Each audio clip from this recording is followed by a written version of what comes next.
সমস্ত প্রশংসা সেই মহান রব্বুল আলামিনের শানে নিবেদিত, যার অশেষ কৃপায়, মহিমায়, দয়ায়, যার অনুগ্রহে আমি আজকে আপনাদের এই পাড়ায় উপস্থিত হতে পেরেছি।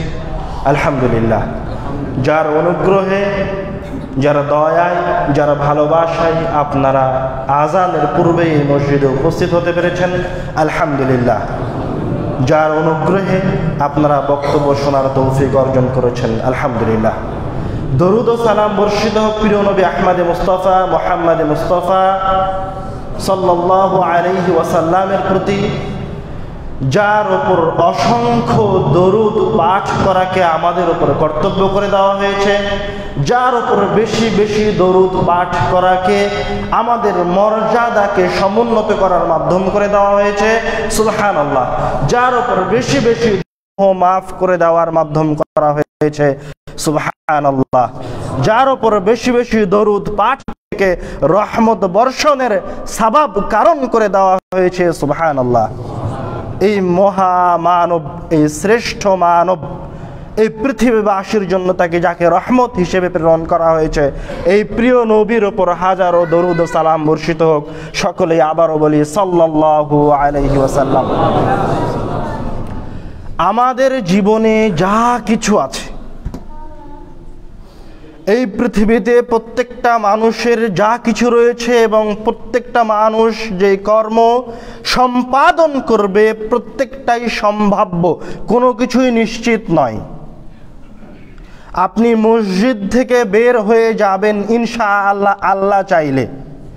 আপনার চাকরি হতে পারে, নাও হতে পারে। মসজিদ থেকে জীবিত বের হতে পারেন, নাও হতে পারেন। আপনার সন্তান জন্ম হতে পারে, নাও পারে। আপনার 2 বছরের সন্তান 10 বছর পর্যন্ত বেঁচে থাকতে পারে, নাও পারে। কিন্তু মানুষের দুনিয়াবী জীবনের একমাত্র জিনিস যেটা নিশ্চিত ঘটবেই ঘটবে, আসবেই আসবে, কোনোভাবেই আটকিয়ে রাখা যাবে না, তার নাম হচ্ছে মৌত, মৃত্যু। প্রত্যেকটা জিনিসকে মানুষ হয়তোবা তার কন্ট্রোলে নিয়ে আসতে পারবে, কিন্তু একটা জিনিসকে মানুষ কোনোভাবেই কোনোদিন তার আয়ত্তে নিয়ে আসতে পারবে না, তার নাম কি? মৃত্যু। আল্লাহ রাব্বুল আলামিন কোরআনুল কারীমে এই মৃত্যুকে বিপদ হিসেবে উল্লেখ করেছেন। বিপদ শুধুমাত্র মুনাফিকের জন্য নয়, শুধু কাফেরের জন্য নয়। মৃত্যু হচ্ছে সবচেয়ে বেশি মুমিন, সবচেয়ে বেশি বড় মুত্তাকি ব্যক্তির জন্য। বিপদ হচ্ছে নবী রাসূলদের জন্য। আল্লাহ রাব্বুল আলামিন নিজে কোরআনুল কারীমে বলছেন, ফাআসাবাতকুম মুসিবাতুল মাউত, যে কোনো সময় তোমাদেরকে, যে কোনো সময় আমার মুমিন বান্দাদেরকে মৃত্যুর বিপদ আস্বাদন করতে পারে, মৃত্যুর বিপদ তাদেরকে গ্রাস করতে পারে। আল্লাহ রাব্বুল আলামিন কোরআনুল কারীমে এই মৃত্যুকে একবার দুইবার নয়, সরাসরি কোরআনুল কারীমে প্রায় 165 বার উল্লেখ করেছেন। কয়বার উল্লেখ করেছেন? 165 বার উল্লেখ করেছেন। এছাড়াও আল্লাহ রাব্বুল আলামিন কোরআনুল কারীমে অসংখ্যবার বড় বড় শক্তিধর, ক্ষমতাধর, ফিরাউনের মতো, আদের মতো, সামুদের মতো, কারুনের মতো ধনাঢ্য ব্যক্তিদের পৃথিবী থেকে চলে যাওয়ার কথা অসংখ্যবার বলেছেন। কিন্তু প্রত্যেকটা জায়গায় আলামিন অসংখ্যবার যেই কথা আল্লাহ রাব্বুল আলামিন কোরআনুল কারীমে স্মরণ করিয়ে দিয়েছেন আমাদেরকে, তার নাম হচ্ছে মৃত্যু। রাসূল সাল্লাল্লাহু আলাইহি ওয়াসাল্লাম বলছেন, আকসিরু মিন যিকরি হাদিমিল লাযযাত, তোমরা ওই জিনিসকে বেশি বেশি স্মরণ করো, ওই জিনিসকে বেশি বেশি স্মরণ করিয়ে দাও যেই জিনিস তোমার জীবনের, তোমার ইহকালীন জীবনের সব সুখ সাম্রাজ্য থেকে তোমাকে বিচ্ছিন্ন করে দিবে। তোমরা ওই জিনিসকে স্মরণ করিয়ে দাও যে জিনিস তোমাকে তোমার পিতামাতা থেকে আলাদা করে দিবে, যে জিনিস তোমার সন্তান সন্ততি থেকে আলাদা করে দিবে, যে জিনিস তোমার ধন সম্পদ থেকে আলাদা করে দিবে, যে জিনিস তোমার দুনিয়াবী জীবনের সকল ভালোবাসার জিনিস থেকে আলাদা করে দিবে। আকসিরু মিন যিকরি হাদিমিল লাযযাত, তোমরা এই মৃত্যুকে বেশি বেশি স্মরণ করো,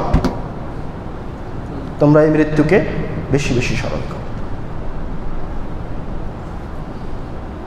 আসমা বিনতে আবু বকর রাদিয়াল্লাহু তাআলা আনহুর কন্যা রাসূল সাল্লাল্লাহু আলাইহি ওয়াসাল্লামের স্ত্রী বলছেন, কামা রাসূলুল্লাহ সাল্লাল্লাহু আলাইহি ওয়াসাল্লাম খাতিবান, রাসূল সাল্লাল্লাহু আলাইহি ওয়াসাল্লাম তার সাহাবীদের সামনে বক্তব্য দেওয়ার জন্য দাঁড়ালেন। ফাযাকারা ফিতনাতাল মাউত, বক্তব্য দিতে দাঁড়িয়ে তিনি মৃত্যুর ফিতনা সম্পর্কে আলোচনা করতে থাকলেন। যখন রাসূল সাল্লাল্লাহু আলাইহি ওয়াসাল্লাম মৃত্যুর আলোচনা করতে থাকলেন, তখন মৃত্যুর ফিতনা শোনা এবং মৃত্যুর পরে যা মানুষের সাথে ঘটবে এই আলোচনা শুনে সাহাবায়ে কেরামগণ কান্নার রোল ফেলে দিলেন। মসজিদে কান্নার আওয়াজ শুরু হয়ে গেল। মৃত্যুর কথা মনে করে কারা কান্নাকাটি করছে? সাহাবায়ে কেরাম। আমি আপনি কি? পৃথিবীর মাটিতে সবচেয়ে শ্রেষ্ঠ মানুষের সঙ্গীরা সাহাবীরা মৃত্যুর কথা শুনে রাসূল সাল্লাল্লাহু আলাইহি ওয়াসাল্লামের মুখে মৃত্যুর কথা শুনে কান্নাকাটি শুরু করে দিয়েছে। একদা একজন আনসার ব্যক্তি রাসূল সাল্লাল্লাহু আলাইহি ওয়াসাল্লামকে জিজ্ঞাসা করলেন, আইয়ুন নাসি আকয়াসু ইয়া রাসূলুল্লাহ, হে আল্লাহর রাসূল, কোন মানুষ সবচেয়ে বেশি বুদ্ধিমান? আকিয়াস, সবচেয়ে বেশি বিবেকবান, চিন্তাশীল। তখন রাসূল সাল্লাল্লাহু আলাইহি ওয়াসাল্লাম বলছেন, আকসারুহুম লিল মাউত যিকরা, যেই ব্যক্তি বেশি বেশি মৃত্যুর কথা স্মরণ করে, ওয়া আহসানুহুম লিমা বা'দাহু ইস্তি'দাদা, এবং যেই ব্যক্তি এই মৃত্যুর পরবর্তী সময়ের জন্য সবচেয়ে বেশি সুন্দর প্রস্তুতি গ্রহণ করে রেখেছে, সেই হচ্ছে সবচেয়ে বেশি বুদ্ধিমান। রাসূল সাল্লাল্লাহু আলাইহি ওয়াসাল্লাম বলছেন পুনরায়, উলাইকাল আকিয়াস, উলাইকাল আকিয়াস, উলাইকাল আকিয়াস, তারাই হচ্ছে পৃথিবীতে সবচেয়ে বেশি বুদ্ধিমান, যে তার মরণের জন্য সুন্দর প্রস্তুতি গ্রহণ করতে পেরেছে। আমাদের মাঝে কয়জন ব্যক্তি আছে, আমাদের মাঝে কয়জন মানুষ আছে যে তার পরকালীন জীবনের জন্য সুন্দর প্রস্তুতি গ্রহণ করেছে? মসজিদে বসে আছেন, তবুও আপনার মাথায় আছে আমার বাড়ি 2 তালা হয়েছে, 3 তালা করতে হবে। মসজিদে বসে আছেন, তারপরেও এই চিন্তায় আছেন যে আমার সন্তানকে কোন স্কুল থেকে কোন স্কুলে ভর্তি করাবো। মসজিদে বসে আছেন, তারপরেও এই চিন্তায় আছেন যে আমার বাচ্চাটাকে কিভাবে গোল্ডেন এ প্লাস ডিগ্রি নিয়ে এসে দেব। শুধু তাই নয়, যেই জায়গায় আল্লাহ রাব্বুল আলামিন নিজে কোরআনুল কারীমে বলছেন, যখন জুমার দিনের আজান দেওয়া হয় তখন তোমরা সব কিছু বন্ধ করে দাও এবং মসজিদে উপস্থিত হও। তারপরেও আমাদের মাঝে অসংখ্য মানুষ এখন পর্যন্ত বিক্রি করছে। তার কাছে মৃত্যুর জন্য কি প্রস্তুতি রয়েছে, তার কাছে পরকালীন জীবনের কি প্রস্তুতি রয়েছে, আমাদের কাছে পরকালীন জীবনের কি প্রস্তুতি রয়েছে? আল্লাহ রাব্বুল আলামিন কুরআনুল কারীমে বলছেন, ওয়াল তানজুর নাফসুম মা কদ্দামাত লিগাদিন, প্রত্যেকটা মানুষ যেন এই বিষয়ে খেয়াল রাখে যে সে আগামীকালকের জন্য কি রেখেছে। প্রত্যেকটা মানুষ যেন, প্রত্যেকটা আত্মার অধিকারী, রূহের অধিকারী যেন এটা চিন্তা করে যে আগামীকালকের জন্য, তার মৃত্যুর জন্য সে কি উপস্থাপন করে রেখেছে। এটা চিন্তা না করে যেন আপনি ঘুমাতে না যান। আপনি মৃত্যুর জন্য, মৃত্যুর পরের সঞ্চয় হিসেবে আপনি কি করেছেন এই কথা চিন্তা না করে খবরদার ঘুমাতে যাবেন না। একটা টাকা আল্লাহ রাব্বুল আলামিনের রাস্তায় দান না করে দিন শেষ করবেন না। আল্লাহ রাব্বুল আলামিন আপনাকে এই পৃথিবীতে সৃষ্টি করেছে ইবাদতের জন্য। ওয়ামা খালাকতুল জিন্না ওয়াল ইনসা ইল্লা লিয়াবুদুন, আমি মানুষ এবং জিনকে সৃষ্টি করেছি কিসের জন্য? এই আয়াত আমার মনে হয় না যে এই মসজিদের কোনো মুসল্লি আছে যে এই আয়াত জানে না। আমার মনে হয় এই মসজিদে এরকম কোন মুসল্লি নাই যে আয়াত জানে না যে আল্লাহ রাব্বুল আলামিন তাকে ইবাদতের জন্য সৃষ্টি করেছে, কিন্তু কোন মুসল্লি জানে না যে সে তার দিনকে কিভাবে ইবাদতে রূপান্তরিত করতে পারে। সে তো চিন্তা করছে আমি কাজের জন্য যাচ্ছি, কিভাবে আমি আমার দিনকে ইবাদতে রূপান্তরিত করব। সে তো চিন্তা করছে আমি এখন অফিসে গিয়ে ঘুষ নিব, আমি আমার দিনকে কিভাবে ইবাদতে রূপান্তরিত করতে পারি। আমাদের ধারণা যে মসজিদে গিয়ে 5 ওয়াক্ত সালাত আদায় করবো, এর নাম মনে হয় ইবাদত। শুধু এটা ইবাদত নয়, এটা একটা খাস সময়, কিন্তু আপনাকে সৃষ্টি করা হয়েছে ইবাদতের জন্য। মানে আপনার প্রত্যেকটা সময়, আপনি অফিসে বসে আছেন মানে সেটাকে আপনাকে ইবাদতে রূপান্তরিত করতে হবে। আপনি সফরে বের হয়েছেন মানে আপনার সফরকে আপনাকে ইবাদতে রূপান্তরিত করতে হবে। আপনি বাড়ি থেকে বের হচ্ছেন মানে আপনার বাড়ি থেকে বের হওয়াকে আপনাকে ইবাদতে রূপান্তরিত করতে হবে। আপনি বাথরুমে যাচ্ছেন মানে আপনার বাথরুমে যাওয়াকে ইবাদতে রূপান্তরিত করতে হবে। আপনি বাথরুম থেকে বের হচ্ছেন মানে আপনার বের হওয়াকে ইবাদতে রূপান্তরিত করতে হবে। আপনি খেতে বসছেন মানে আপনার খাওয়াকে ইবাদতে রূপান্তরিত করতে হবে। আপনি জীবনে যা করবেন, সারাদিন যা করবেন, প্রত্যেকটা কাজকে আপনি ইবাদতে রূপান্তরিত করবেন। ভাই কিভাবে ইবাদতে রূপান্তরিত করব? এটা কিভাবে সম্ভব? আমি তো বাড়ি থেকে বের হচ্ছি কাজের জন্য, বাস আপনি বের হওয়ার সময় আপনার নিয়তকে পরিশুদ্ধ করে নিন। বাসা থেকে বের হচ্ছেন তখন বলেন বিসমিল্লাহি তাওয়াক্কালতু আলাল্লাহ, বিসমিল্লাহ, আমি আল্লাহর নামে আমার বাড়ি থেকে বের হচ্ছি। তাওয়াক্কালতু আলাল্লাহ, আল্লাহর উপর ভরসা করেছি। লা হাওলা ওয়ালা কুওয়াতা ইল্লা বিল্লাহ, আল্লাহর শক্তি ব্যতীত, আল্লাহর চেষ্টা প্রচেষ্টা ব্যতীত এই পৃথিবীতে কোনো শক্তি নাই, কোনো চেষ্টা নাই। রাসূল সাল্লাল্লাহু আলাইহি ওয়াসাল্লাম বলছেন, যেই ব্যক্তি এই দোয়া পড়ে বাসা থেকে বের হলো, হুদিয়া, তাকে আল্লাহ রাব্বুল আলামিন হেদায়েত দিয়ে দিলেন। আল্লাহ রাব্বুল আলামিন তার উপায় বাতলে দিলেন। সুবহানাল্লাহ, উপায় বাতলে দিলেন মানে সে যে কাজের জন্য বের হচ্ছে সেই কাজকে আল্লাহ রাব্বুল আলামিন তার জন্য সহজ করে দিলেন। ওয়া উকিয়া, এবং আল্লাহ রাব্বুল আলামিন তাকে ওই যে বাসা থেকে বের হওয়ার পর থেকে নিয়ে বাসায় ফেরা পর্যন্ত তার উপর যে বিপদ বালা মুসিবত পতিত হওয়ার কথা ছিল, তার যে শয়তানের ওয়াসওয়াসায় পতিত হওয়ার কথা ছিল, এইখান থেকে আল্লাহ রাব্বুল আলামিন তাকে রক্ষা করলেন। উকিয়া, আল্লাহ রাব্বুল আলামিন তাকে যাবতীয় বিপদ বালা মুসিবত থেকে রক্ষা করলেন। তারপরে রাসূল সাল্লাল্লাহু আলাইহি ওয়াসাল্লাম বলছেন, এতক্ষণ পর্যন্ত যেই শয়তান আপনার সাথে ছিল, এতক্ষণ পর্যন্ত যেই শয়তান আপনার সাথে ছিল, ওই শয়তানও আপনার এই দোয়া বলার সাথে সাথে আপনার কাছ থেকে পালিয়ে গেছে। সুবহানাল্লাহ। তারপর রাসূল সাল্লাল্লাহু আলাইহি এখানে শেষ করেননি, বলছেন যে এখন আপনি বাড়ি থেকে যে বের হলেন বিসমিল্লাহি তাওয়াক্কালতু আলাল্লাহ লা হাওলা ওয়ালা কুওয়াতা ইল্লা বিল্লাহ বলে, এখন যে শয়তানও আপনার কাছ থেকে পালিয়ে গেল, এবার আপনার এই রাস্তায়, আপনার এই সফরে, আপনার এই অফিস টাইমে যখনই কোনো শয়তান আপনাকে ওয়াসওয়াসা দেওয়ার জন্য আসবে, তখন যেই শয়তান আপনার কাছ থেকে পালিয়ে গেছে সেই শয়তান ওই শয়তানকে গিয়ে বলবে তুমি কিভাবে তাকে পথভ্রষ্ট করো, অথচ তাকে হুদিয়া, উকিয়া, তাকে হেদায়েত দেওয়া হয়েছে, তাকে নিরাপত্তা দেওয়া হয়েছে, তার উপায় বাতলে দেওয়া হয়েছে এবং তাকে রক্ষা করা হয়েছে। সুবহানাল্লাহ। আপনি শুধুমাত্র আপনার নিয়তকে পরিশুদ্ধ করুন এবং রাসূল সাল্লাল্লাহু আলাইহি ওয়াসাল্লামের দিয়ে যাওয়া সুন্নাতগুলিকে পালন করে আপনি আপনার প্রত্যেকটা কাজকে ইবাদতে রূপান্তরিত করুন। এই যে আপনি দোয়া বলে বের হলেন, এখন আপনি ইবাদতে। আপনি যদি এখন মারাও যান তাহলে আপনার মৃত্যু হবে কল্যাণের উপরে। এখন যদি আপনার সাথে কোনো কিছু হয়েও যায়, আপনার তাকদীরে যদি লেখা থাকে, তাহলে সেটা হবে কল্যাণের সাথে। আমাদের আজকের আলোচনার বিষয়, আমাদের আজকের সংক্ষিপ্ত সময়ের গুরুত্বপূর্ণ তথ্যবহুল আলোচনার বিষয় মানুষের রূহ বের হয়ে যাওয়া থেকে নিয়ে শুরু করে পুনরায় কবরে তার রূহ ফিরে আসা পর্যন্ত।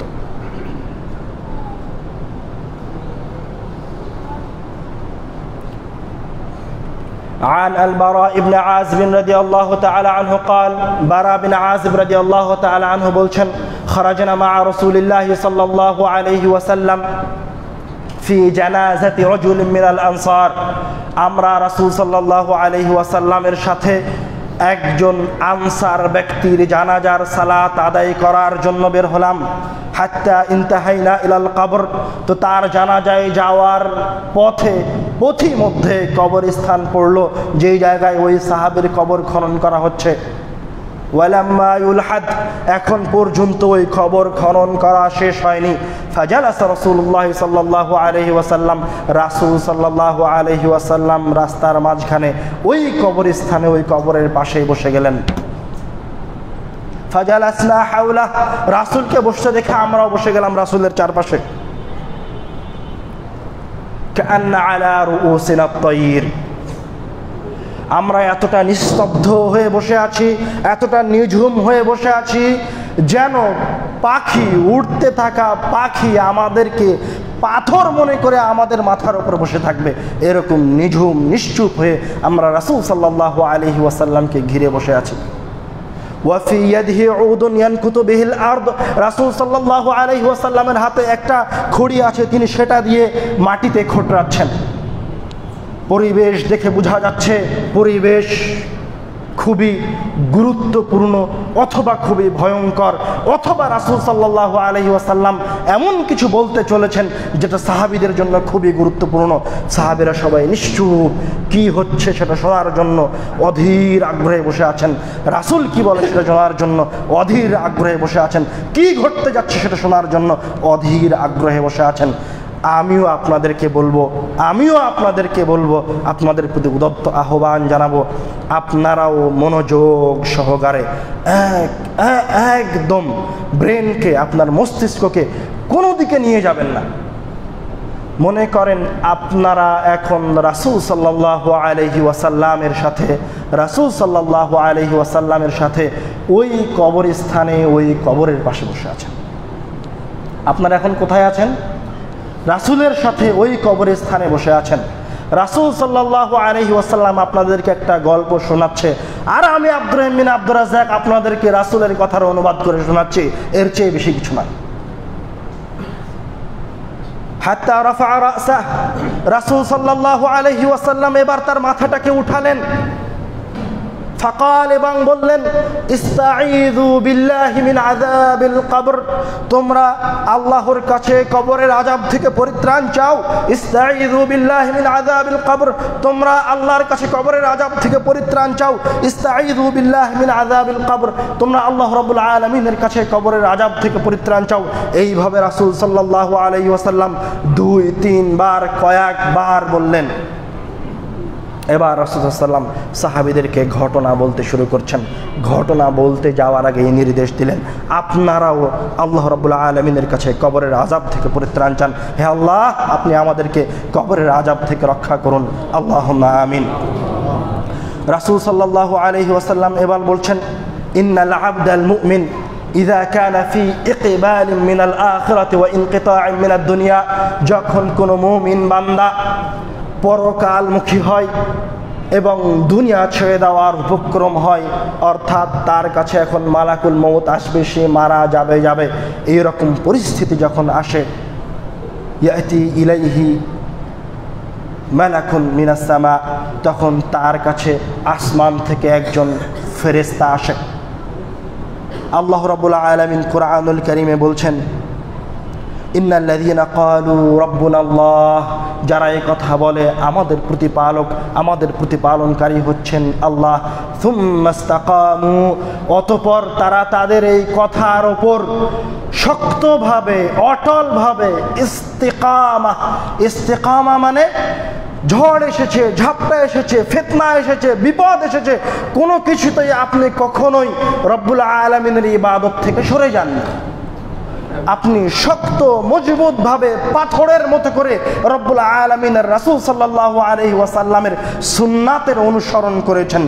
আপনার সন্তানের এমন ব্যাধি হয়েছে যে সবাই বলছে যে অমুক দরগায় যাও, তাবিজ পড়ালেই ভালো হয়ে যাবে, আপনি তাবিজ পড়ানোর জন্য আপনার সন্তানকে নিয়ে যান। আপনার পাশে আরো 2 জন সন্তান একই সমস্যার ভুক্তভোগী, তারা ওই দরগায় গেছে, তাদের সন্তান ভালো হয়ে গেছে, কিন্তু আপনি ওই দরগায় যাননি, তাবিজ গ্রহণ করেননি, আল্লাহর সাথে শিরিক করেননি, আপনার সন্তান মারা গেছে, তারপরেও আপনি আল্লাহর পথে থেকেছেন। আল্লাহ রাব্বুল আলামিন বলছেন, তাতানাজ্জালু আলাইহিমুল মালাইকা, যখন আপনার উপর, এই রকম বান্দাদের উপর এইরকম সৎ বান্দাদের উপর মৃত্যু আসবে, তাতানাজ্জালু আলাইহিমুল মালাইকা, তখন তাদের উপর ফেরেশতারা, মৃত্যুর আগ মুহূর্তে ফেরেশতারা দলে দলে ওই ব্যক্তির চারিপাশে অবস্থান গ্রহণ করবে। সুবহানাল্লাহ। কি কারণে অবস্থান গ্রহণ করবে ফেরেশতারা তার পাশে? তারা অবস্থান গ্রহণ করবে হচ্ছে আল্লা তাখাফু, তারা ওই বান্দাকে বলবে তুমি ভয় পেও না, ওয়ালা তাহজানু, তুমি ভারাক্রান্ত হয়েও না, তুমি ভয় পেও না। মানে যখন আপনার কাছে মালাকুল মউত আসবে তখন আপনি স্বাভাবিকভাবে ভয় পাবেন, কিন্তু যখন এই ফেরেশতাদেরকে আপনি দেখতে পাবেন তখন আপনি ভয় পাবেন না। ওয়ালা তাহজানু, যখন আপনি মৃত্যুবরণ করবেন তখন স্বাভাবিকভাবেই আপনি পৃথিবীতে আপনার সকল আত্মীয় স্বজনকে, পিতা মাতাকে, প্রিয় সন্তানকে, প্রিয় বাড়িকে, প্রিয় স্ত্রীকে বিসর্জন দিয়ে যাচ্ছেন, এর চেয়ে কষ্টের কোনো কিছু নাই। তো ওয়ালা তাহজানু, কিন্তু তখন আপনি যখন ওই ফেরেশতাদেরকে দেখবেন তখন আপনি আর কোনো কষ্ট পাবেন না। ওয়া আবশিরু বিল জান্নাহ, এবং এই ফেরেশতারা আপনাদেরকে জান্নাতের সুসংবাদ দিবে। তারপরে রাসূল সাল্লাল্লাহু আলাইহি ওয়াসাল্লাম এবার তার সাহাবীদেরকে বলছেন, এই ফেরেশতাদের চেহারা সম্পর্কে তাদেরকে বলছেন, বিদুল ওয়াজহ, এই ফেরেশতাগুলির চেহারা হবে সাদা, ফর্সা, ধবধবে সাদা। কাআন্না আলা উজুহিহিমুশ শামস, তাদের চেহারা এত সুন্দর, তাদের চেহারা এত সুন্দর যে কাআন্না আলা উজুহিহিমুশ শামস, আপনি যখন তাদের দিকে তাকাবেন তখন দেখে মনে হবে যে সূর্য তাদের চেহারায় ঝলকাচ্ছে। সুবহানাল্লাহ। মাআহুম কাফানুম মিন আকফানিল জান্নাহ, তাদের সাথে থাকবে জান্নাতের কাফন। ওয়া হানুতুম মিন হানুতিল জান্নাহ, তাদের সাথে থাকবে জান্নাত থেকে বহন করে নিয়ে আসা হানুত, সুগন্ধি। ইয়াজলিসুনা মিনহু মাদ্দা বাসারিহ, তারা তার থেকে, ওই যেই ব্যক্তি মৃত্যুবরণ করতে যাচ্ছে তার থেকে তার দৃষ্টির সীমা যতদূর পর্যন্ত যায় ততদূর পর্যন্ত এই ফেরেশতাগুলি বসে থাকবে। সুম্মা ইয়াজিউ মালাকুল মাউত, এরপরে মালাকুল মাউত অর্থাৎ আজরাইল যে জান কবজ করে সেই ফেরেশতা আসবে। হাত্তা ইয়াজলিসা ইনদা রাসিহ, এবং তার মাথার পাশে বসবে। ফায়াকুল, মাথার পাশে বসে বলবে, ইয়া আইয়াতুহান নাফসুত তাইয়্যিবাহ, হে সুন্দর আত্মা, উখরুজি ইলা মাগফিরাতিন মিনাল্লাহি ওয়া রিদওয়ান, হে পরহেজগার আত্মা, হে সুন্দর আত্মা, তুমি মহান রব্বুল আলামিনের ক্ষমা এবং মহান রব্বুল আলামিনের সন্তুষ্টির দিকে বের হয়ে আসো। আল্লাহ রব্বুল আলামিন কুরআনুল কারীমে বলছেন, কুরআনুল কারীমের বাক্যে, ইয়া আইয়াতুহান নাফসুল মুতমাইন্নাহ, হে প্রশান্ত আত্মা, তুমি বের হয়ে আসো। মুতমাইন্না আত্মা কি জিনিস? এই মুতমাইন্না আত্মা কি? এই প্রশান্ত আত্মা হচ্ছে যে জিকির করার মাঝে তার অন্তরের প্রশান্তি লাভ করত। আল্লাহ রাব্বুল আলামিন তার সন্তানকে তুলে নিয়েছেন, সে বলেছে আলহামদুলিল্লাহ, প্রশংসা আল্লাহর, তখন তার অন্তরে প্রশান্তি ফিল করত। তার নিকটবর্তী মানুষকে, তার পিতাকে অথবা তার মাতাকে আল্লাহ রাব্বুল আলামিন তুলে নিয়েছেন, মৃত্যুবরণ করেছে, তখন সে বলছে ইন্না লিল্লাহি ওয়া ইন্না ইলাইহি রাজিউন, নিশ্চয় আমরা সকলেই লিল্লাহ, আল্লাহর জন্য, ওয়া ইন্না ইলাইহি রাজিউন, এবং আমরা সকলেই আল্লাহর দিকে ফিরে যাব। মুতমাইন্না আত্মা কি? মুতমাইন্না আত্মা হচ্ছে যে খুব সহজেই 5 ওয়াক্ত সালাত মসজিদে এসে খুব আরামে আদায় করতে পারে। মুতমাইন্না আত্মা হচ্ছে সালাত শেষ করার পরে উঠে যায় না, শয়তানকে উঠাতে পারে না, খুব আরামসে রিল্যাক্সে মসজিদে বসে থেকে রব্বুল আলামিনের জিকির করে, তার নাম হচ্ছে মুতমাইন্না আত্মা। এই আত্মা যখন, এই রূহকে যখন আল্লাহ রব্বুল আলামিন ওই বান্দার ভেতর থেকে বের করে নেবেন, তখন তার জন্য ফেরেশতারা আসমান থেকে নেমে আসবে, তার জন্য জান্নাত থেকে কাফন নিয়ে আসা হবে, তার জন্য জান্নাত থেকে হানুত নিয়ে আসা হবে, তার জন্য সুন্দর উজ্জ্বল যাদেরকে দেখলেই ভালো লাগে এরকম ফেরেশতারা অপেক্ষা করবে তার জন্য। তখন তার রূহকে বের করে দেওয়া সহজ হবে। রাসূল সাল্লাল্লাহু আলাইহি ওয়াসাল্লাম, আপনারা মনে হয় ভুলে গেছেন, রাসূল সাল্লাম কোথায় আছেন? কবরস্থানে আছেন। আর সাহাবীরা তার কথা মনোযোগ দিয়ে শুনছে, কারো কোনো কথা নাই। সচরাচর রাসূল সাল্লাম কথা বললে সাহাবা একরামরা হঠাৎ করে জিজ্ঞাসা করে ওঠেন, কিন্তু এই জায়গায় কোনো জিজ্ঞাসা নাই, সবাই মনোযোগ সহকারে কবরের পাশে বসে থেকে রাসূল সাল্লাল্লাহু আলাইহি ওয়াসাল্লামের কথা শুনছে। এবার রাসূল সাল্লাম বলছেন, হাত্তা ইয়াজলিসা ইনদা রাসিহি, মালাকুল মউত ওই মুমিন বান্দার মাথার পাশে বসেছে, বসে বলছে, ইয়া আইয়াতুহান নাফসুত তাইয়্যিবা উখরুজি ইলা মাগফিরাতিন মিনাল্লাহি ওয়া রিদওয়ানিহি, তুমি রব্বুল আলামিনের সন্তুষ্টি এবং ক্ষমার দিকে ফের বের হয়ে আসো। এবার আত্মা বের হয়ে আসবে, তাখরুজু তাসিলু কামা তাসিলুল মাউ মিন ফিয়্যিস সিকা, যেইভাবে মশক উঠিয়ে ধরলে মশক থেকে এক ফোঁটা পানি সহজেই বের হয়ে আসে, ঠিক সেইভাবে মুমিন বান্দার আত্মা তার ভিতর থেকে বের হয়ে চলে আসবে মালাকুল মউতের হাতে। ফাইযা আখাযাহা লাম ইয়াদউহা ফি ইয়াদিহি তারাফাতা আইন, যখন ওই আত্মা মালাকুল মউতের হাতে আসবে তখন অন্য অন্য যে সমস্ত ফেরেশতারা তার আশেপাশে ছিল, যারা জান্নাত থেকে কাফন নিয়ে এসেছিল, হানুত নিয়ে এসেছিল, তারা একটা সেকেন্ড তো মালাকুল মউতের হাতে ওই আত্মাকে রাখতে দিবে না। তরাফাতা আইন, চোখ বন্ধ করে খুলতে যতক্ষণ সময় লাগে তার চেয়ে তো অল্প সময়ের মাঝে মালাকুল মউতের হাত থেকে তারা ওই রূহকে নিয়ে ওই জান্নাত থেকে নিয়ে আসা হানুতের মাঝে, ওই জান্নাত থেকে নিয়ে আসা কাফনের মাঝে রেখে দিবে। সুবহানাল্লাহ। অতঃপর যখনই ওই হানুতের মাঝে, ওই কাফনের মাঝে রাখা হবে, তখনই ওই কাফন থেকে, ওই হানুত থেকে এত সুন্দর ঘ্রাণ বের হয়ে আসবে। পৃথিবীতে কোথাও এত সুন্দর, এত চমৎকার ঘ্রাণ নাই, কোনো উদ, কোনো মিস্ক, পৃথিবীর মাটিতে এমন কোনো ঘ্রাণ নাই যে ঘ্রাণ ওই ঘ্রাণের সমপরিমাণ হতে পারে। ফায়াসআদু বিহি ইলা সামা, এবার এই সুন্দর ফেরেশতারা এই পবিত্র আত্মাকে নিয়ে সপ্তম আসমানের দিকে যাত্রা শুরু করবে, রব্বুল আলামিনের দিকে যাত্রা শুরু করবে। ফাইযা মাররা আলা মালাইন মিনাল মালাইকা, যখনই কোনো ফেরেশতার পাশ দিয়ে যাবে অথবা যখনই কোনো ফেরেশতার দলের পাশ দিয়ে যাবে, তখনই ফেরেশতার দল, ওই ফেরেশতা জিজ্ঞাসা করবে এই ফেরেশতাদেরকে, মা হাযার রূহুত তাইয়্যিব, এত সুন্দর সুঘ্রাণযুক্ত রূহটা কার? ফায়াকুলু ফুলান ইবনু ফুলান, এই রূহটা হচ্ছে অমুকের সন্তান, অমুকের। ফায়াযকুরুনা বিআহসানি আসমাইহি আল্লাতী ইউসাম্মুনাহু ফিদ দুনিয়া, তখন ওই ফেরেশতারা ওই ব্যক্তির সবচেয়ে সুন্দর যে নামে ওই ব্যক্তিকে দুনিয়ায় ডাকা হতো ওই নামটা উল্লেখ করে বলবে যে এই হচ্ছে মুহাম্মদ নামের ওই এলাকার একজন সৎ ব্যক্তি, এই হচ্ছে আব্দুল্লাহ নামের ওই এলাকার এক সৎ ব্যক্তি, এই হচ্ছে আব্দুর রহমান নামের ওই এলাকার এক সৎ ব্যক্তি। প্রিয় দিনী মুসলিম ভাই বোন, সুন্দর নামের গুরুত্ব রয়েছে।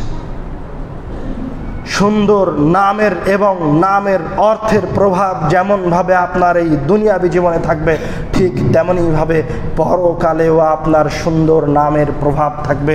সুন্দর নামের প্রয়োজন রয়েছে। বর্তমান সময়ে যে নাম দিয়ে আমরা আমাদের সন্তানদেরকে নামকরণ করছি, আমাদের সন্তানদের নাম রাখছি, এগুলি কোনো সুন্দর নাম নয়। এই নামই বলে দেয় যে এই সন্তান কোনোদিন সপ্তম আসমান পর্যন্ত পৌঁছাতে পারবে না। ওর নামই তো ভালো নয়, ওর নামই তো রেখেছেন দীপ্ত, ওর নামই তো রেখেছেন প্রত্যয়, ওর নামই তো রেখেছেন সাইদ, ওর নামই তো রেখেছেন আশিক, বা এমন কিছু নাম রেখেছেন যে নামের কোনো ভালো অর্থ নাই, যে নামের কোনো ভালো অর্থ নাই। রাসূল সাল্লাল্লাহু আলাইহি ওয়াসাল্লাম যখনই এরকম কোনো নাম শুনেছেন, যখনই কোনো সাহাবী অথবা কোনো মানুষ এসে তার কাছে ইসলাম গ্রহণ করেছে আর তার নামটা খারাপ ছিল, তখন রাসূল সাল্লাম সেই নামকে পরিবর্তন করে সুন্দর নাম দিয়ে দিয়েছেন। এবার রাসূল সাল্লাম তাদেরকে গল্প বলতে থাকলেন। এইভাবে তারা হাত্তা ইয়ানতাহুনা বিহি ইলা সামাইদ দুনিয়া, এইভাবে তারা প্রথম আসমান যেটা দুনিয়ার আসমান, সে আসমানে গিয়ে পৌঁছাবে। ফায়াস্তাফতিহুনা লাহু, এবং তার জন্য আসমানের দরজা খোলার অনুমতি চাইবে। ফায়ুফতাহু লাহ, তখন ওই রূহের জন্য, ওই পবিত্র রূহের জন্য, ওই নেককার রূহের জন্য প্রথম আসমানের দরজা খুলে দেওয়া হবে। সুবহানাল্লাহ। ফায়ুশাইয়ুনা মিন কুল্লি সামাইন মুকাররিবুহা, এবং ওই আসমানে যে সমস্ত ফেরেশতারা অবস্থান করছিল তারা ওই রূহের সাথে ওই রূহকে অভ্যর্থনা দিয়ে দ্বিতীয় আসমান পর্যন্ত নিয়ে যাবে। সুবহানাল্লাহ। এইভাবে তৃতীয় আসমানে নিয়ে যাওয়া হবে, চতুর্থ আসমানে নিয়ে যাওয়া হবে, পঞ্চম আসমানে নিয়ে যাওয়া হবে, যেতে যেতে এই রূহকে মহান রব্বুল আলামিনের কাছে সপ্তম আসমানে নিয়ে যাওয়া হবে। যখন সপ্তম আসমানে রূহ পৌঁছে গেছে, এবার রব্বুল আলামিন কথা বলবেন। রব্বুল আলামিন বলবেন, উকতুবু কিতাব আবদি ফিল ইল্লিয়িন, আমার এই বান্দাকে ইল্লিয়িন নামক জান্নাতে লিখে দাও। উকতুবু কিতাব আবদি ফিল ইল্লিয়িন, আমার এই বান্দার নামটি জান্নাতীদের যে রেজিস্টার খাতা রয়েছে সেই রেজিস্টার খাতার সবার উপরে লিপিবদ্ধ করো। সুবহানাল্লাহ। অতঃপর আল্লাহ রাব্বুল আলামিন বলবেন, ওয়া আঈদু, এবং তাকে পুনরায় দুনিয়াতে ফিরিয়ে দাও। ফাইন্নী মিনহা খালাকতুহুম, কেননা আমি তাকে মাটি থেকে সৃষ্টি করেছি। ওয়াফিহা উঈদুহুম, এবং আমি তাকে মাটিতে ফিরিয়ে দেব। ওমিনহা উখরিজুহুম তারাতান উখরা, এবং আমি আবার পুনরায় তাকে এই মাটি থেকেই বের করে নিয়ে আসব। ফায়ুআদু রূহাহু ফি জাসাদিহি, এবার ওই রূহ সপ্তম আসমান থেকে আবার মাটিতে আসবে, কিন্তু তার নাম, এই রূহের নাম কিন্তু কোথায় লেখা হয়েছে? ইল্লিয়িনে লেখা হয়ে গেছে। কিন্তু আল্লাহ রাব্বুল আলামিন তাকে পুনরায় জমিনে ফিরিয়ে দিবেন, কেননা আরও কিছু কার্যক্রম বাকি আছে এই রূহের সাথে। এখনও এই রূহ তার বিনিময় গ্রহণ করেনি, এখনও এই রূহ কোনো বিনিময় গ্রহণ করেনি, এই রূহ এখন পর্যন্ত তার আমল কিন্তু দেখেনি। ফায়ুআদ রূহুহু ফি জাসাদিহি, তার রূহটাকে নিয়ে এসে আবার সেই মৃত শরীরে দিয়ে দেওয়া হবে। কিভাবে দেওয়া হবে এটা আল্লাহ রাব্বুল আলামিন জানেন, আমরা জানি না।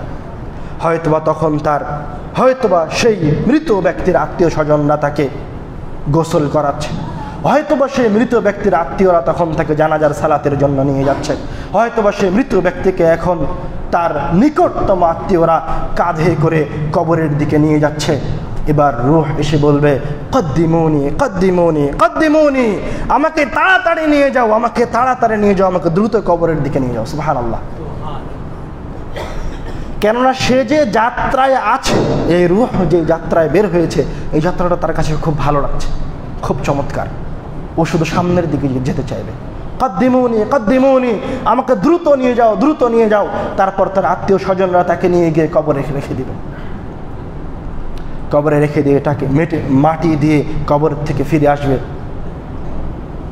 যখন তার আত্মীয় স্বজনরা, তার নিকটতম আত্মীয়রা তাকে কবরে রেখে ফিরে আসবে, তখন সে তাদের চলে যাওয়ার, তাদের স্যান্ডেলের ধ্বনি পর্যন্ত শুনতে পাবে। সুবহানাল্লাহ। ফায়াতিহি মালাকান, এবার কবরের ফিতনা শুরু হতে যাচ্ছে, এবার কবরের ফিতনা শুরু হতে যাচ্ছে। ফায়াতিহি মালাকান, তার কাছে দুইজন ফেরেশতা আসবে।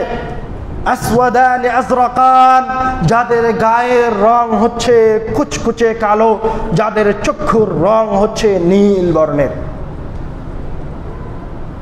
ফায়ুজলিসুহু, তাকে কবরের মাঝে উঠিয়ে বসাবে। ফায়াকুলু লাহু মান রাব্বুক, তোমার রব কে? তখন বলবে, রব্বি আল্লাহ, আমার রব হচ্ছে আল্লাহ। ফায়াকুলান লাহু, ফেরেশতা দুইজন তাকে আবার জিজ্ঞাসা করবে, মা দীনুকা, তোমার দিন কি? ফায়াকুলু লাহুমা দীনিয়াল ইসলাম, তখন সে তাদেরকে বলবে, আমার ধর্মের নাম হচ্ছে ইসলাম। ফায়াকুলান লাহু, পুনরায় ফেরেশতারা তাকে তৃতীয় যে জিজ্ঞাসা করবে, মা হাদার রাজুলুল্লাযী বুইসা ফীকুম, তুমি কি এই ব্যক্তিকে চিনো যাকে তোমাদের কাছে প্রেরণ করা হয়েছিল? তখন ওই সৎ রূহ বলে উঠবে, হুয়া হুয়া রাসূলুল্লাহ, এটাই তো আল্লাহর রাসূল। তখন সে কি বলবে? সে তার প্রিয় রাসূলকে চিনতে পারবে, হুয়া রাসূলুল্লাহ, এটাই তো আল্লাহর রাসূল। তখন এবার ফেরেশতা দুজন তাকে জিজ্ঞাসা করবে, মা ইউদিরিকা মা ইলমুক, তুমি কিভাবে জানলে যে এটা আল্লাহর রাসূল? তুমি কিভাবে জানলে ইসলাম সঠিক ধর্ম? তুমি কিভাবে জানলে আল্লাহ রাব্বুল আলামিন হচ্ছে তোমার রব? এবার সে পুনরায় চতুর্থ জিজ্ঞাসা, সে পুনরায় সে ফেরেশতাদ্বয়কে জবাব দেবে, ক্বারাতু কিতাব আল্লাহ, আমি রব্বুল আলামিনের কিতাব পড়েছি, ফাআমানতু বিহি, আমি পড়ে, আমি ইলম অর্জন করে, আমি ভালো মানুষের খুতবা শুনে, আমি আলেম ব্যক্তির কথা শুনে বুঝে শুনে আমানতু বিহি, রব্বুল আলামিনের উপর ঈমান আনয়ন করেছি, আমি বুঝে শুনে রাসূলের উপর ঈমান আনয়ন করেছি। ওয়াসাদ্দাকতু, এবং আমি বুঝে শুনে পড়াশোনা করে এই কিতাবকে সত্যায়ন করেছি, আল্লাহ রাব্বুল আলামিনকে রব বলে মেনেছি, রাসূলকে রাসূল বলে মেনেছি। ফায়ুনাদি মুনাদিম মিনাস সামা, এবার আল্লাহ রাব্বুল আলামিনের পক্ষ থেকে একজন আসমান থেকে ডেকে উঠবে, সাদাকা আব্দি, আমার বান্দা সত্য বলেছে। সুবহানাল্লাহ, আল্লাহ রাব্বুল আলামিনের পক্ষ থেকে আসমান থেকে ঘোষণা দেওয়া হবে, সাদাকা আব্দি, আমার বান্দা সত্য বলেছে, সাদাকা আব্দি, আমার বান্দা সত্য বলেছে। ফাআফরিশুহু মিনাল জান্নাহ, তার জন্য জান্নাতের বিছানা বিছিয়ে দাও।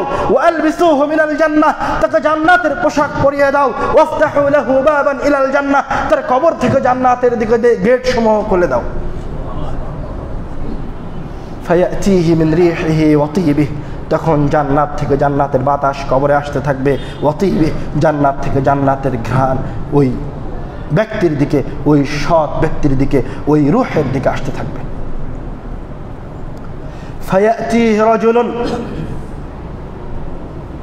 এবারকার একজন ব্যক্তি তার কাছে আসবে, হাসানুল ওয়াজহ, যার চেহারাটা সুন্দর, তাইয়্যিবুর রিহ, যার শরীর থেকে সুন্দর ঘ্রাণ বের হচ্ছে।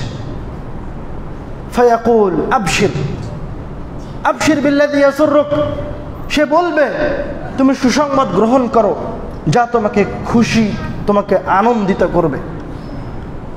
মানে এবার তার আমলনামা তার কাছে আসছে, আবশির বিল্লাযী ইয়াসুররুক, তোমাকে খুশি করবে এমন সুসংবাদ গ্রহণ করো। এবার ওই রূহ বলবে, ওই ব্যক্তি বলবে, ওই সব ব্যক্তি বলবে, মান আনতা, তুমি কে? তোমার চেহারা দেখে মনে হচ্ছে, তোমার সুন্দর চেহারা দেখে মনে হচ্ছে তুমি কোনো না কোনো কল্যাণকে সাথে করে নিয়ে এসেছো। তখন ওই ব্যক্তি বলবে, আনা আমালুকা সালেহ, আমি হচ্ছি তোমার সৎ কাজ যেগুলো তুমি দুনিয়াতে করেছো। মানুষ তার দুনিয়াবী জীবনে তার কোনো সৎ কাজকে অথবা কোনো সৎ কাজের বিনিময়কে উপস্থিত তার চোখের সামনে দেখতে পাবে না। এটাই হচ্ছে তার জন্য দুনিয়াবী জীবনের পরীক্ষা। কিন্তু মারা যাওয়ার পর থেকে সে দুনিয়াতে যা দেখতে পেত তার কিছু দেখতে পাবে না, শুধু ওটাই দেখতে পাবে যে সে ভালো কাজগুলি করেছে। এটাই হচ্ছে একজন মানুষের জন্য, একজন মুমিনের জন্য, একজন মুসলমানের জন্য সবচেয়ে বড় পরীক্ষা। মনে করে যে দুনিয়াতে আসলে আমার পরীক্ষাটা কি? আপনি যে দুনিয়ায় অবস্থান করছেন, আপনি যে দুনিয়ায় অবস্থান করছেন, এই মসজিদে যে অবস্থান করছেন, অথবা এই মসজিদের মোতাওয়াল্লি যে মসজিদে অবস্থান করছে, তো এই জমিটা কি তার? সে কি এই জমিটা নিয়ে কবরে যাবে? যাবে না। সে কি তার সন্তান নিয়ে কবরে যাবে? যাবে না। সে কি তার বিল্ডিং নিয়ে কবরে যাবে? যাবে না। সে কোনো কিছু নিয়ে কবরে যাবে না। সে একটা, আল্লাহ রাব্বুল আলামিন তার জন্য একটা সময় দিয়ে দিয়েছেন। সে সেই সময়ে তার মায়ের গর্ভ থেকে জন্মগ্রহণ করেছে। আল্লাহ রাব্বুল আলামিন তার জন্য 50 বছর পর মৃত্যু রেখে রেখেছেন, 60 বছর পর তার জন্য মৃত্যু লিখে রেখেছেন। 60 বছর পর সে এই দুনিয়া থেকে চলে যাবে। যা করেছে সে ওই ছোট্ট কাল থেকে নিয়ে 60 বছর পর্যন্ত, এর মাঝে সে যত যা বস্তুগত জিনিস অর্জন করেছে, যত বস্তুগত জিনিস অর্জন করেছে সব দুনিয়ায় থেকে যাবে। আর যেই সমস্ত অবস্তুগত জিনিস অর্জন করেছে সব তার সাথে পরকালে চলে যাবে। বুঝতে পারেননি মনে হয় কথা? আপনি যে টাকা দান করলেন তা তো দেখা যায় না। আপনি যে সালাত আদায় করলেন, করার পরে কি হলো তা তো দেখা যায় না। আপনি যে আগে একজন ছোট বাচ্চাকে সালাম দিলেন তা তো দেখা যায় না। আপনি যে মসজিদের মোতাওয়াল্লি, আপনি যে সভাপতি, আপনি যে আপনার কর্মীকে আগে সালাম দিলেন, এর বিনিময়, এর ফলাফল তো দেখা যায় না। আপনি মাদ্রাসার প্রিন্সিপাল, আপনি স্কুলের হেডমাস্টার, আপনি যে আগে আপনার কর্মীকে সালাম দিলেন, এর ফলাফল তো উপস্থিত দেখা যায় না। কিন্তু এর প্রত্যেকটা সৎ কর্মের ফলাফল, এমনকি রাস্তা থেকে যদি আপনি একটা কাগজ সরিয়ে বজ্রের জায়গায় ফেলে দেন, তো এই কাজের ফলাফল আপনি আপনার মারা যাওয়ার পরে দেখতে পাবেন। মারা যাওয়ার পর আপনি কি দেখতে পাবেন না? মারা যাওয়ার পর আপনি কি দেখতে পাবেন না? ওইটা দেখতে পাবেন না যে আপনি 1 কোটি টাকা ব্যাংকে জমা রেখে এসেছিলেন, এটা আর দেখা যাবে না মারা যাওয়ার পরে। আপনি যে 15-20 তলা বিল্ডিং নির্মাণ করেছেন, এটা আর মারা যাওয়ার পরে দেখা যাবে না। আপনি যে আপনার সন্তানের জন্য, সবার জন্য আলাদা আলাদা বাড়ি করে দিয়েছেন, এগুলি আর মারা যাওয়ার পরে দেখা যাবে না। আমরা বলছিলাম, আমরা রাসূল সাল্লাল্লাহু আলাইহি ওয়াসাল্লামের সেই ঘটনাটি আপনাদের সামনে বলছিলাম। এবার তার ভালো আমল তার রূহের কাছে চলে এসেছে, বলছে আবশির বিল্লাযী ইয়াসুররুক, তোমাকে আরো খুশি করবে এই সুসংবাদ তুমি গ্রহণ করো। তখন সেই ব্যক্তি বলছে, মান আনতা, তুমি কে? তোমার চেহারা দেখে মনে হচ্ছে তুমি কোনো সৎ সংবাদ, তোমার চেহারা দেখে মনে হচ্ছে তুমি কোনো খুশির সংবাদ নিয়ে এসেছো, তোমার চেহারা দেখে মনে হচ্ছে নিশ্চয় তুমি ভালো কিছু, তুমি কল্যাণের কিছু। তখন সে বলবে, আনা আমালুকা সালিহ, আমি হচ্ছে তোমার দুনিয়াবী জীবনে যা সব কাজ করেছো, ওই যে অদৃশ্য অবস্তুগত যত ভালো কাজ করেছো, আমি হচ্ছে আজকে তোমার সেই ভালো আমল। এতক্ষণে ওই রূহ শক্তি ফিরে পাবে, এতক্ষণে ওই রূহ প্রশান্তি পাবে, আসল প্রশান্তি। ও শুধু ছুটে যাচ্ছিল এক স্তর থেকে আর এক স্তরে। এবার সে আল্লাহর কাছে বলবে, খুশি হয়ে আল্লাহকে বলবে, আকিমিস সাআহ, আল্লাহ এখনই কিয়ামত করো, আকিমিস সাআহ, আল্লাহ এখনই কিয়ামত অনুষ্ঠিত করো, আকিমিস সাআহ, আল্লাহ এখনই বিচার দিবস অনুষ্ঠিত করো। আরজিউ ইলা আহলি, আমি আমার পরিবারের কাছে ফিরে যেতে চাই। আরজিউ ইলা মালি, আমি আমার মালের কাছে ফিরে যাব। মানে যখন সে তার আমল নামাকে পেয়ে যাবে, তখন সে প্রশান্ত হবে। তখন তাকে বলা হবে, নাম, তুমি এখন ঘুমাও। নাম কানামাতিল আরুস, তুমি ওইভাবে ঘুমাও যেইভাবে নববধূ শেষ রাত্রে গভীর ঘুমে ঘুমিয়ে থাকে। ফালা ইউকিযুহু, তাকে কেউ জাগাতে যায় না। যখন বাসার ঘরে নববধূ শুয়ে থাকে, ওই ঘরে কিন্তু যে কেউ গিয়ে বাড়ি দেয় না। ফালা ইউকিযুহু ইল্লা আহাব্বু আহলিহি ইলাইহি, যেমন ভাবে নববধূ গভীর ঘুমে ঘুমিয়ে থাকে, তাকে কেউ ঘুম থেকে জাগায় না, তুমি এখন সেইভাবে ঘুমিয়ে যাও, তোমাকে কেউ জাগাতে আসবে না। ইল্লা আহাব্বু আহলিহি, নববধূকে যেমন তার পরিবারের সবচেয়ে গুরুজন ব্যক্তি বা তার সবচেয়ে ভালোবাসার ব্যক্তি গিয়ে গেটে নক দেয়, তার দাদি অথবা তার নানি অথবা ওই পরিবারের সবচেয়ে শ্রদ্ধেয় ব্যক্তি, যে সকাল হয়েছে সালাতের জন্য উঠো, ঠিক তেমনিভাবে আল্লাহ রাব্বুল আলামিন এই রূহকে কিয়ামতের দিন উঠাবেন সযত্নে। সুবহানাল্লাহ। এটা হচ্ছে একজন সৎ ব্যক্তির, পরহেজগার ব্যক্তির রূহের, একজন সৎ ব্যক্তির নাফসের দুনিয়াবী জীবন থেকে বের হয়ে, আপনার শরীর থেকে বের হয়ে মহান রব্বুল আলামিনের কাছে যাওয়া এবং মহান রব্বুল আলামিনের কাছ থেকে পুনরায় আপনার শরীরে ফিরে আসা এবং আপনাকে কবরে নিয়ে যাওয়া পর্যন্ত যা যা ঘটবে। আল্লাহ রাব্বুল আলামিন যেন আমাদের রূহগুলিকে, আমাদের আত্মাগুলিকে সুন্দর, পবিত্র, পরহেজগার, নেককার আত্মা হিসেবে কবুল করে। আল্লাহুম্মা আমিন।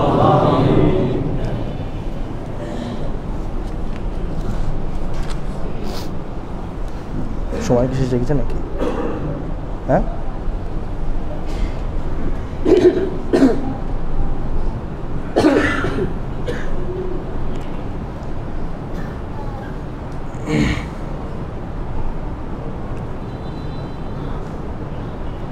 উসমান রাদিয়াল্লাহু তাআলা আনহু যখন কবরের পাশে যেতেন, ওসমান রাদিয়াল্লাহু তাআলা আনহু যখন কবরের পাশে যেতেন অথবা কবর জিয়ারত করতেন, তখন তিনি এত কান্না করতেন, এত কান্না করতেন, ইয়াবকি হাত্তা ইয়াবুল্লা লিহইয়াতাহু, যে তার চোখের পানি ঝরে তার দাড়ি ভিজে যেত। তখন সাহাবীরা তাকে জিজ্ঞাসা করত, ইযকারুল জান্নাতু ওয়ান নার ফালা তাবকি, আপনার সামনে জান্নাতের কথা বলা হয় তখন আপনি কাঁদেন না, আপনার সামনে জাহান্নামের কথা বলা হয় তখন আপনি কাঁদেন না। ওয়াতাবকি মিন হাযা, আরে কবর দেখে আপনি কাঁদেন। তখন ওসমান রাদিয়াল্লাহু তাআলা আনহু উত্তরে বলছেন, ক্বালা রাসূলুল্লাহ সাল্লাল্লাহু আলাইহি ওয়াসাল্লাম, রাসূল সাল্লাল্লাহু আলাইহি ওয়াসাল্লাম বলেছেন, ইন্নাল কবরা আউয়ালু মানজিলাতিন মিন মানাজিলিল আখিরাহ, কবর হচ্ছে পরকালীন জীবনের যেই যাত্রা, সেই যাত্রার প্রথম স্টেপ। ফামান নাজা মিনহু, যেই ব্যক্তি এই কবরের ফিতনা থেকে বেঁচে যাবে, যেই ব্যক্তি যার রূহ এরকম সুন্দরভাবে এই কবর পর্যন্ত এসে পৌঁছাবে, তার জন্য পরবর্তী পদক্ষেপগুলি, পরবর্তী স্টেপগুলি, পরবর্তী হাসরের ময়দান, পরবর্তী বিচার দিবস, পরবর্তী জান্নাত যাওয়া পর্যন্ত সহজ হয়ে যাবে। আর যার জন্য এই প্রথম স্টেপ, এই কবরে যাওয়া কঠিন হবে, এই মৃত্যু কঠিন হবে, তার জন্য পরবর্তী স্তরগুলো আরও কঠিন হয়ে যাবে। আমি আসলে ভাবিনি যে এত দ্রুত সময় শেষ হয়ে যাবে, সময়ের দিকে খেয়ালও করিনি। এখন পর্যন্ত আমরা কাফের ব্যক্তি বা পাপাচারের রূহের আলোচনায় যাইনি। আমি সংক্ষিপ্ত আকারে বাংলায় আপনাদেরকে বলে শেষ করে দিব এবং আমাদের আলোচনার শেষের দিকে যাব। ধৈর্য সহকারে শ্রবণ করার অনুরোধ থাকবে। রাসূল সাল্লাল্লাহু আলাইহি ওয়াসাল্লাম কোথায় আছেন? কবরের স্থানে, কবরের পাশে বসে আছেন। তার সাহাবীরা কোথায়? রাসূল সাল্লাল্লাহু আলাইহি ওয়াসাল্লামের পাশে বসে আছেন। এতক্ষণ পর্যন্ত যা বলেছি সব রাসূল সাল্লাল্লাহু আলাইহি ওয়াসাল্লাম তার সাহাবীদেরকে শোনাচ্ছিলেন। এখনও যা বলবো তাও রাসূল সাল্লাল্লাহু আলাইহি ওয়াসাল্লাম তার সাহাবীদেরকে শোনাচ্ছিলেন। রাসূল সাল্লাম বললেন, এবার আসো জালেম, অত্যাচারী, খারাপ রূহের আলোচনায়। যখন কোন খারাপ রূহকে পৃথিবী থেকে নিয়ে নেওয়ার সময় আসবে, তখন আসমান থেকে তার কাছে সুদুল ওয়াজহ, কালো ভয়ঙ্কর চেহারার ফেরেশতারা নেমে আসবে। তার সাথে কি থাকবে? তার সাথে থাকবে মুসুহ, জাহান্নাম থেকে নিয়ে আসা জাহান্নামের পোশাক। কেউ বলছে আগুনের পোশাক, কেউ বলছে এমন শক্ত কঠিন পোশাক যাতে রূহকে রাখলে রূহ কষ্ট পাবে। এবং ওই রূহ, ওই ফেরেশতা, ওই ভয়ঙ্কর ফেরেশতা ওই মৃত্যু ব্যক্তির, যে ব্যক্তি মারা যাবে তার দৃষ্টির কাছে অবস্থান গ্রহণ করবে। সুম্মা ইয়াজিউ মালাকুল মাউত, অতঃপর মালাকুল মাউত চলে আসবে।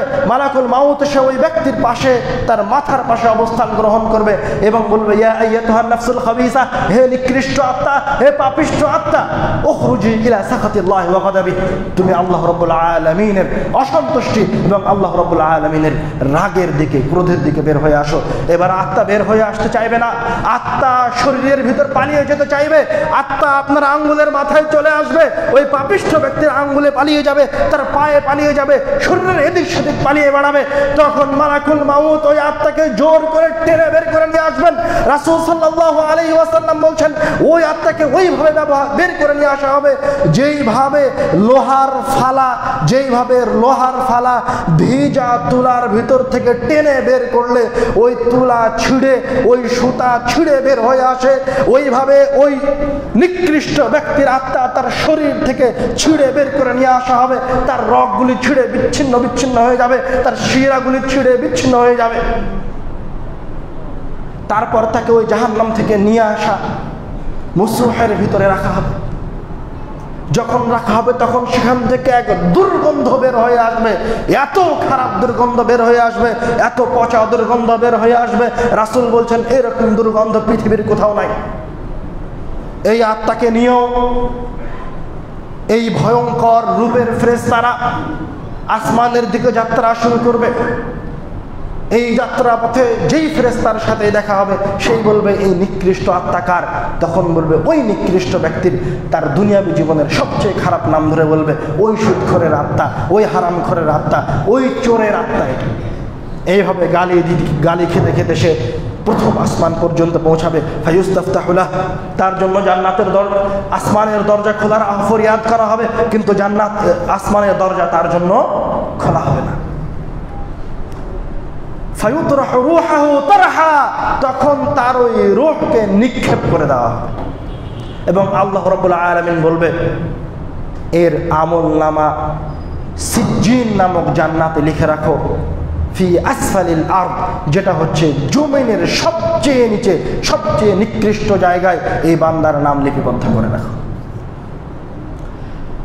এই যে তার রূহকে ফেলে দেওয়া হলো, নিক্ষেপ করা হলো, এবার এই রূহ ওই নিকৃষ্ট ব্যক্তির শরীরে আসবে। সে এসে দেখবে তার লাশটাকে, তার আত্মীয় স্বজনরা যারা তাকে ভালোবাসতো, তারা সেই লাশটাকে খুব পরম যত্ন সহকারে ধুচ্ছে, তারপরে তাকে জানাজার জন্য নিয়ে যাচ্ছে। জানাজা শেষ হয়ে গেছে, এবার তার লাশটাকে ঘাড়ে করে নিয়ে কবরের দিকে নিয়ে যাচ্ছে। এবারে নিকৃষ্ট আত্মা বলবে, ইয়া ওয়াইলাহা, হায় হায় হায়, তোমরা কি করছো? ইয়া ওয়াইলাহা, তোমরা এটা কি করছো? তোমরা কেন আমাকে কবরের দিকে নিয়ে যাচ্ছ? রাসূল সাল্লাল্লাহু আলাইহি ওয়াসাল্লাম বলছে, সে এত জোরে চিৎকার করবে, এত জোরে চিৎকার করবে, যদি তোমরা তার চিৎকার শুনতে পেতে তাহলে তোমরা অজ্ঞান হয়ে যেতে। এই নিকৃষ্ট আত্মাকে কবরে নিয়ে গিয়ে রাখা হবে। আবার ওই দুইজন ফেরেশতা আসবে, আজরাকানি আসওয়াদান, কালো চেহারার, নীল রঙের চক্ষু বিশিষ্ট, এসে তাকে জিজ্ঞাসা করবে, মান রব্বুক? সে বলবে, হা হা লা আদ্রি। তোমার প্রতিপালককে? সে বলবে, হা হা লা আদ্রি, আমি জানি না। তাকে জিজ্ঞাসা করা হবে, তোমার দিন কি? সে বলতে পারবে না, বলবে, হা হা লা আদ্রি, আমি জানি না। তাকে জিজ্ঞাসা করা হবে, এই ব্যক্তিটা কে যাকে তোমাদের কাছে দুনিয়াতে প্রেরণ করা হয়েছিল? এই খারাপ ব্যক্তি তার রাসূলকেও চিনতে পারবে না, বলবে, হা হা লা আদ্রি, আমি তাকে চিনি না। এবার আসমান থেকে আবার আল্লাহর পক্ষ থেকে বলা হবে, কাযাবা আবদি, এই বান্দা মিথ্যা বলেছে। ফাফরিশুহু মিনান নার, তার জন্য জাহান্নামের বিছানা বিছিয়ে দাও। ওয়াফতাহু লাহু বাবান মিনান নার, তার কবরের দিকে জাহান্নামের দরজাগুলি খুলে দাও। তখন জাহান্নাম থেকে জাহান্নামের লু হাওয়া আসতে শুরু করবে, জাহান্নামের গরম তাপ আসতে শুরু করবে, এবং কবরকে বলা হবে যে তুমি সংকীর্ণ হয়ে যাও। তখন কবর সংকীর্ণ হয়ে যাবে। রাসূল সাল্লাল্লাহু আলাইহি ওয়াসাল্লাম বলছেন, তার এক পাজরের হাড় আর এক পাজরের ভিতরে ঢুকে যাবে, তার শরীরটা যেন ভর্তা হয়ে যাচ্ছে, এরকম হয়ে যাবে। একটা হাড্ডি আর একটা হাড্ডির ভিতরে ঢুকে যাবে, এক অংশ আর এক অংশের ভিতরে ঢুকে যাবে। এখানে শেষ হয়নি, তারপর নিকৃষ্ট চেহারার, সুউল ওয়াজহ এবং নিকৃষ্ট গন্ধের অধিকারী একজন ব্যক্তি তার কাছে আসবে, এসে বলবে, আবশির, তোমাকে আমি, তুমি যে সমস্ত যেই যাত্রা পথে রয়েছ, যে নিকৃষ্ট যাত্রা পথে রয়েছ, এই নিকৃষ্টতা এবং তোমার অপরাধের সংবাদ দিতে এসেছি। তখন ওই ব্যক্তি বলবে, তোমার চেহারা দেখে বোঝা যাচ্ছে যে তুমি কোনো নিকৃষ্ট ব্যক্তি, তোমার চেহারা দেখে বোঝা যাচ্ছে তুমি ভালো কিছু নিয়ে আসনি। তখন ওই ব্যক্তি বলবে, আনা আমালুকা সাইয়্যিদ, আমি অন্য কেউ নই, আমি হচ্ছে সেই যে কাজ তুমি দুনিয়ায় করেছো। আমি অন্য কেউ নই, আমি হচ্ছে সেই যেই কাজ তুমি দুনিয়ায় করেছো। তখন এই বান্দা আরো ভয় পেয়ে যাবে। এতক্ষণ পর্যন্ত তার যাত্রা খারাপ ছিল, কিন্তু সে তার আমলনামা দেখেনি। এতক্ষণ পর্যন্ত তার যাত্রা ভয়ঙ্কর ছিল, সে কবর পর্যন্ত আসতে চাচ্ছিল না, কিন্তু এবার সে আমলনামা দেখে ফেলেছে যে তার আমল এরকম নিকৃষ্ট, খারাপ, দুর্গন্ধযুক্ত। তখন এবার আল্লাহর কাছে ফরিয়াদ করবে, হে আল্লাহ, আপনি কিয়ামতের দিনকে নিয়ে আসছেন না, হে আল্লাহ, আপনি বিচার দিবস অনুষ্ঠিত করিয়েন না। সম্মানিত দ্বীনি মুসলিম ভাই ও বোন, রাসূল সাল্লাল্লাহু আলাইহি ওয়াসাল্লাম বলছেন, যুরুল কুবুর ফাইন্নাহু ইউযাক্কিরুকুমুল আখিরাহ, তোমরা কবর জিয়ারত করো, কেননা এটা তোমাদেরকে পরকালের কথাকে স্মরণ করিয়ে দেয়। তোমরা কবর জিয়ারত করো কিসের জন্য? কেননা এটা পরকালের কথাকে স্মরণ করিয়ে দেয়। আপনি মাঝে মাঝে একবার কবরস্থানে যাওয়ার চেষ্টা করেন, তারপরে যে কবরটা দেখবেন, যেমন আজিমপুরে যদি যান তো যখনই যান না কেন দেখবেন একটা কবর খোঁড়া হচ্ছে আর অসংখ্য কবর পাশে দেখা যাচ্ছে। আপনি একটা কবরের পাশে দাঁড়িয়ে নিজেকে জিজ্ঞাসা করেন, আপনি মনে করেন যে সামনে যে কবরটা রাখা আছে এটা হচ্ছে আপনার কবর, এটা হচ্ছে আপনার ব্যাংক ব্যালেন্স, এটা হচ্ছে আপনার বাক্স। এবার আপনি জিজ্ঞাসা করেন যে এই বাক্সে আপনি কত টাকা দিয়েছেন এবং কত টাকা আপনার দুনিয়ায় রয়ে গেছে। এবার আপনি আপনাকে জিজ্ঞাসা করেন এই বাক্সে আপনার কি কি ভালো আমল রাখা হয়েছে আর কি কি কাজ আপনি দুনিয়ার জন্য করেছেন। জিজ্ঞাসা করেন নিজেকে। আপনি যদি কবরে দাঁড়িয়ে নিজেকে জিজ্ঞাসা করেন তাহলে আপনি নিজেই নিজের প্রশ্নের উত্তর দিয়ে দিবেন যে আপনি ভালো মানুষের অন্তর্ভুক্ত না খারাপ মানুষের অন্তর্ভুক্ত। আপনি ওই জায়গায় যাওয়ার আগেই নিজেকে প্রস্তুত করে নিন। আপনি একথা ভাবিয়েন না, যখন ফজিলতের হাদিস শোনা হয়, যখন ফজিলতের হাদিস আমরা বলি, যেমন একটা ফজিলতের হাদিস লাকিনু মাউতাকুম লা ইলাহা ইল্লাল্লাহ, যখন তোমাদের কোনো ব্যক্তি মৃত্যুবরণ করতে যায় তখন তাকে কি শিখিয়ে দাও? লা ইলাহা ইল্লাল্লাহ। কেন লা ইলাহা ইল্লাল্লাহ শিখিয়ে দাও? মান কানা আখিরু কালামিহি লা ইলাহা ইল্লাল্লাহ দাখালাল জান্নাহ, কেননা যার শেষ কথা হবে লা ইলাহা ইল্লাল্লাহ সে জান্নাতে চলে যাবে। সুবহানাল্লাহ, সুবহানাল্লাহ। যার শেষ কালেমা কি হবে? লা ইলাহা ইল্লাল্লাহ, সে জান্নাতে চলে যাবে। কিন্তু প্রিয় দ্বীনী মুসলিম ভাই ও বোন, যখন আপনি মৃত্যুবরণ করবেন, আপনি যদি চিরদিন খারাপ কাজ করে থাকেন, তো ওই সময় আপনি লা ইলাহা ইল্লাল্লাহ বলতে পারবেন না। আপনি যদি চিরদিন খারাপ কাজে লিপ্ত হয়ে থাকেন, তাহলে আপনি ওই সময় আপনি লা ইলাহা ইল্লাল্লাহ বলতে পারবেন না। আপনি চেষ্টা করলেও বলতে পারবেন না। আপনার কোনো সন্তান যদি আপনার পাশ থেকে বলে দেয়, আব্বু বলো লা ইলাহা ইল্লাল্লাহ, তো আপনি লা ইলাহা ইল্লাল্লাহ উচ্চারণ করতে পারবেন না। আপনার যেই কান আজীবন বাদ্যযন্ত্র শুনেছে, যেই কান আজীবন গালি গালাজ শুনেছে, যেই কান আজীবন মানুষের সাথে ঝগড়া করতে অভ্যস্ত হয়েছে, যেই জিহ্বা আজীবন আপনার মানুষকে খারাপ কথা বলতে অভ্যস্ত হয়েছে, যেই জিহ্বা ক্ষমতার দাপটে আরেকজনকে অন্যায়ভাবে বের করে দিয়েছে, যেই হাত অন্যায়ভাবে আরেকজন দিন মজুরের, আরেকজন খাদেমের, আরেকজন কর্মচারীর রুজিকে হরণ করে নিয়েছে, ওই সময় ওই জিহ্বা, ওই সময় ওই কান না লা ইলাহা ইল্লাল্লাহ বলতে পারবে, না ওই সময় ওই কান লা ইলাহা ইল্লাল্লাহ উচ্চারণ করতে পারবে। ওই সময় ওই কান কোনো ভালো কাজ করতে পারবে না। এমনকি আল্লাহ বলছে যে সে তার মৃত্যুর সময়ে তওবা করলেও তার তওবা কবুল হবে না। আপনি গিয়ে কবরে তাকান, এই মসজিদে আজ থেকে নিয়ে 50 বছর আগে আপনার বাপ দাদারা সালাত আদায় করত। এই রাস্তা দিয়ে এক সময় খারাপ মানুষগুলো হেঁটে যেত। আপনার দাদা একদিন এই বাড়ির সামনে দাঁড়িয়েছিল, একজন দাপটওয়ালা কোনো এক দলের সভাপতি, কোনো এক দলের সেক্রেটারি আপনার বাপকে এসে থাপ্পড় মেরে চলে গেছে। আপনি কোনো কিছু বলতে পারেননি। আপনি এখন তার কবরে গিয়ে দেখেন, এই নিকৃষ্ট ব্যক্তির কবরে গিয়ে দেখেন, ও এখন রব্বুল আলামিনের কাছে একটা মিনিটের জন্য ফরিয়াদ করছে। ফায়াস্তারিখুনা ফিহি, আল্লাহ রাব্বুল আলামিন বলছে সে শুধু ফরিয়াদ করছে না, ইয়াস্তারিখুন, চিৎকার করে করে। আল ইস্তিরাক হচ্ছে যখন মানুষ কোনো কিছু ভয়ঙ্কর কোনো কিছু দেখে এবং তার কাছে বাঁচার কোনো উপায় থাকে না, তখন সে তৃতীয় এক ব্যক্তির সাহায্যের জন্য ফরিয়াদ করে যে আমাকে বাঁচাও, আমাকে রক্ষা করো। ফায়াস্তারিখুনা ফিহি, ওই ব্যক্তি আল্লাহ রাব্বুল আলামিনের কাছে চিৎকার করে বলছে আমাকে এখান থেকে একবার বের করে দেন, 1 মিনিটের জন্য বের করে দেন। মৃত্যুর সময় মানুষ যেই সমস্ত ফরিয়াদ আল্লাহ রাব্বুল আলামিনের কাছে করবে, তার মধ্যে একটা ফরিয়াদ হচ্ছে যেটা আল্লাহ রাব্বুল আলামিন কোরআনুল কারীমে উল্লেখ করেছেন, সেটা হচ্ছে হে আল্লাহ, আপনি আমাকে 1 সেকেন্ডের মোহলাত দিন, আমার যা অর্থ সম্পদ আছে এগুলো আমি দান করে দেব। ফাআসাদ্দাকা ফীহি ওয়া আকুম মিনাল মুসলিমিন, আমি এখান থেকে কিছু দান করে সব ব্যক্তিদের অন্তর্ভুক্ত হয়ে যাব। কিন্তু ওই সময় না আপনি দান করতে পারবেন, না ওই সময় আপনি এই পৃথিবীতে ফিরে আসতে পারবেন। আপনি যেই সময়টা নষ্ট করছেন, যতক্ষণ পরে আপনি এসে এই মসজিদে প্রবেশ করেছেন, যেই 10 মিনিট পরে আপনি এই মসজিদে প্রবেশ করলেন, এই যে 10 মিনিট সময় আপনি নষ্ট করলেন, এই যে 10 মিনিট সময় আপনি অন্যায়ভাবে আল্লাহ রাব্বুল আলামিনের কথাকে, রব্বুল আলামিনের কোরআনের আয়াতকে অবজ্ঞা করে যে 10 মিনিট নষ্ট করেছেন, এই 10 মিনিটের জন্য আপনি যখন কবরে যাবেন তখন আল্লাহর কাছে ফরিয়াদ করবেন, আল্লাহ ওই 10 মিনিট ফিরিয়ে দেন আমাকে। ওই 10 মিনিট সেই দিন ফিরিয়ে দেওয়া হবে না।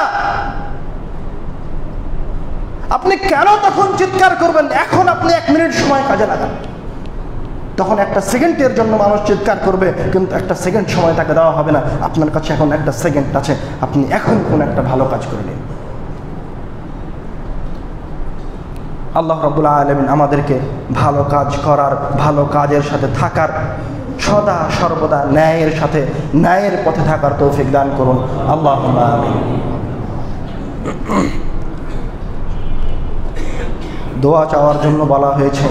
আমাদের কথার শেষে আমরা রব্বুল আলামিনের কাছে এই দোয়া, এই দাবি জানিয়ে আমাদের কথা শেষ করছি। হে আল্লাহ, আমাদের মাঝে যারা অসুস্থ রয়েছে আপনি তাদেরকে সুস্থতা দান করুন।